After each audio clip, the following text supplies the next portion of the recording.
2 o'clock in the afternoon on May 24, 1982, Iranian soldiers knelt inside Khorramshahr's Grand Mosque.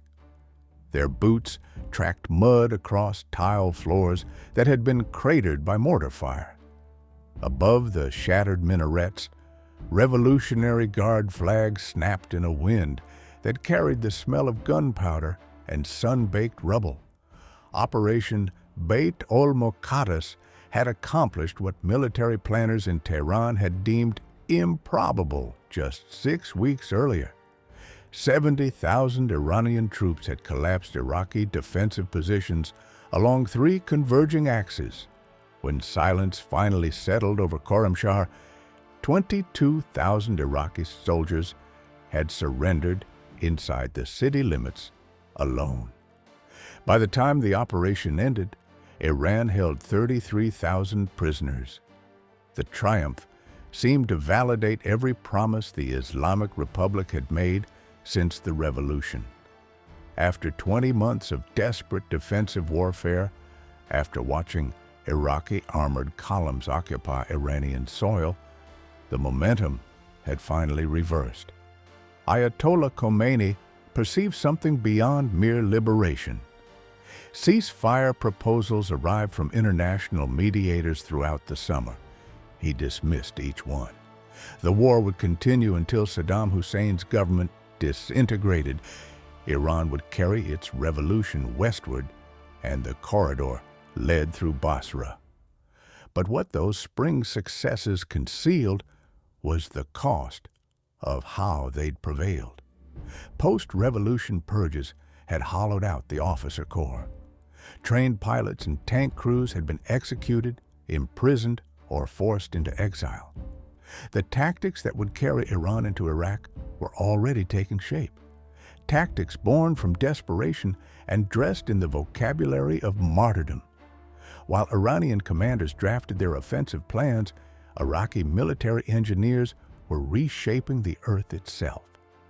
Back in the mid-1970s, years before open conflict, Saddam Hussein's regime had ordered construction of an artificial lake east of Basra. By July of 1982, Fish Lake stretched nearly 18 miles across the primary approach corridor. Iraqi engineers had integrated it with the Yasim River and surrounding marshlands to form a continuous water obstacle that would funnel any attacking force into predetermined corridors. The defensive architecture extended far beyond the water. Iraqi combat engineers had constructed what Soviet military advisors would have recognized as defense in depth. 3 layered lines of fortifications, each positioned to support the next. Forward trenches and concrete reinforced bunkers fronted by dense minefields. Barbed wire entanglements stretched between the mine belts. Behind the wire rose earthen berms providing hull-down positions for tanks and anti-tank guns. Artillery batteries occupied positions further back, their guns pre-registered on the killing grounds, where Iranian forces would inevitably mass. The Iraqis called the spaces between their fortifications killing zones. These consisted of artificially flooded areas created by manipulating pumping stations and irrigation gates. The geometry was precise. Numerical superiority would become a fatal liability here. Into these killing zones would advance more than 180,000 Iranian troops. Regular army formations like the 77th Khorasan Division brought what remained of professional competence. Their tank parks held aging M60L1s and British-built chieftains. Alongside the regulars came the Islamic Revolutionary Guard Corps. And finally, the Basiji. These volunteer militiamen had received perhaps 7 days of basic military training before deployment. Many were teenagers. They signed documents that Iranian media later termed passports to paradise. Some wore plastic keys around their necks, symbols of their anticipated entry into heaven. Equipment shortages meant RPG teams carried only 3 grenades each. Without adequate artillery preparation, without combined arms coordination, Iranian commanders substituted mass for firepower. Religious certainty replaced technical expertise. The Basiji would clear minefields with their bodies. Revolutionary guards would exploit the breaches. Regular army units would follow with what armor remained. At dawn, on July 13, 1982, Iranian forces launched Operation Ramadan. Khomeini had declared that Ramadan is the month of war. More than 100,000 Revolutionary Guards and Basiji surged across the marshes toward Basra's fortified perimeter.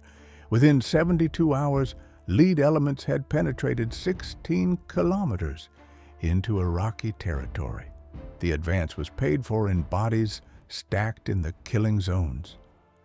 Corporal Mohsen Rezaieh had been awake for 31 hours when the whistle sounded. The marsh stretched before him in the gray light, flat and featureless, broken only by the raised causeway his company had been ordered to cross. Bodies from the first wave floated face down in the shallows. They'd gone forward at 0300. The artillery had found them on the causeway. Now it was Rezaieh's turn. The causeway was perhaps 4 meters wide. It ran straight toward the Iraqi positions, offering no cover and no concealment. The men ahead of him began to run. Rezaieh ran. The first shells arrived 11 seconds later. Airburst rounds that detonated 20 meters overhead and showered the causeway with steel fragments. The sound wasn't thunder. This was a tearing noise, followed by the hiss of hot metal cutting through air. Men dropped. He kept running. A Basiji boy to his right stepped on something that yielded beneath his boot. The anti-personnel mine threw him 3 meters sideways. What landed in the flooded paddy was no longer recognizable as human. Rezaieh reached the berm. He pressed himself into the packed earth, gasping. The machine gun fire continued overhead. Somewhere behind him, a man was calling for his mother in a voice that grew progressively weaker until it stopped entirely. The assault had covered perhaps 200 meters. The Iraqi positions remained untouched. A second wave launched on July 21st. It advanced 13 kilometers before Iraqi counterattacks from the 3rd and 10th Armored Divisions encircled the penetration. The pattern was established. Each assault achieved initial penetration through sheer mass, then died in place. Private Hassan Ahmadi lay in a shell crater perhaps 50 meters short of the Iraqi wire. The afternoon sun had transformed it into an oven. The temperature exceeded 45 degrees Celsius. His canteen had been empty for 4 hours. The bodies around the crater had begun to swell. They lay where they'd fallen during the morning assault. In the heat, decomposition had accelerated beyond anything Ahmadi had imagined possible. The smell combined the sweetness of rot with a sharper ammonia tang that made his eyes water. Flies crawled across exposed flesh in sheets. The Iraqi snipers had the crater zeroed. Every time he raised his head above the lip, a bullet cracked past within centimeters. They were patient, those snipers. They had shade and water and ammunition. They could wait. By late afternoon, his vision had begun to blur. Heat, exhaustion, dehydration. When darkness finally came, Ahmadi crawled toward the wire on his belly. The Basiji ahead of him had been supposed to breach it, but the Basiji ahead of him were dead. Ahmadi lay in the dirt, staring at the wire, and understood that he wouldn't reach the Iraqi trenches. He began to crawl back. By the time the assaults finally ended in early August, the arithmetic told a story that Tehran's command apparatus refused to acknowledge. Iraqi tallies documented over 27,000 Iranian dead on the battlefield. Total Iranian casualties reached between 80,000 and 100,000 men in just 3 weeks of fighting. One of the largest land battles since World War II had yielded approximately 5 miles of desert and marsh. 297 Iranian tanks were burned or immobilized. 261 armored vehicles of other types lay wrecked across the approaches. Yet Tehran's command chain demanded continuation. Each directive from the capital ordered renewed assaults on the same fortified lines, without adequate artillery preparation, without any operational adaptation to the catastrophic results. The defensive system had functioned exactly as its engineers intended. Iraqi guns simply kept firing into the funnel, and Iranian commanders kept feeding men into it. By late July, the offensive capability had been exhausted. Iranian forces began withdrawing across the Shatt al-Arab, pulling back from positions purchased with industrial-scale bloodshed. Lance Corporal Reza Mohammadi walked east. The column stretched for perhaps 2 kilometers along the raised road. What remained of his battalion mixed with fragments of 3 others. No one checked papers. No one asked questions. The men who walked simply walked, and those who couldn't were left where they fell. The man beside Mohammadi hadn't spoken in 6 hours. He was a Basiji volunteer, perhaps 17, carrying an empty rifle because no one had told him he could put it down. His eyes had a particular blankness, the look of a mind that had retreated somewhere unreachable to escape what the body had witnessed. Khomeini's explicit rejection of ceasefires after the spring victories, his October declaration that Iran would never become servants and captives of America and the infidel governments, that the nation would not accept this disgrace, had directly caused the decision to launch Operation Ramadan and persist through wave after wave despite mounting evidence of catastrophic failure. The collision between revolutionary human wave doctrine and modern defensive warfare produced casualty rates approaching the worst of World War I in a fraction of the time. While Verdun and the Somme had ground through hundreds of thousands over months of attrition, Operation Ramadan concentrated approximately 80,000 Iranian casualties into 3 weeks across a narrow sector east of Basra.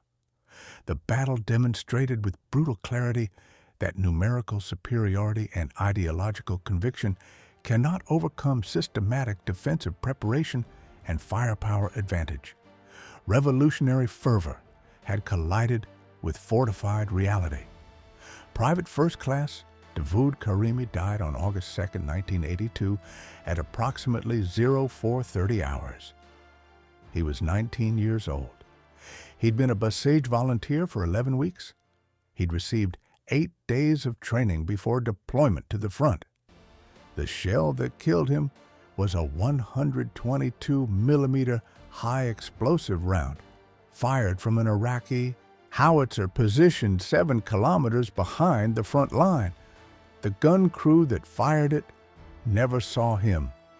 They were simply servicing a grid square marked on their fire mission orders. Karimi had been advancing across open ground toward the Iraqi wire when the round detonated 4 meters to his left. The blast wave collapsed his lungs. Shrapnel perforated his torso in 11 places. He was unconscious before he hit the ground and dead within 90 seconds. His body lay in the killing zone for 3 days before recovery teams could reach it. He was eventually buried in a mass grave near Avaz with 46 other Iranian soldiers whose remains couldn't be returned to their families. His mother received notification of his martyrdom on August 19, 1982. She kept the plastic key they returned with his personal effects. If you enjoyed this story, hit subscribe for more historical deep dives every week. Thanks for watching.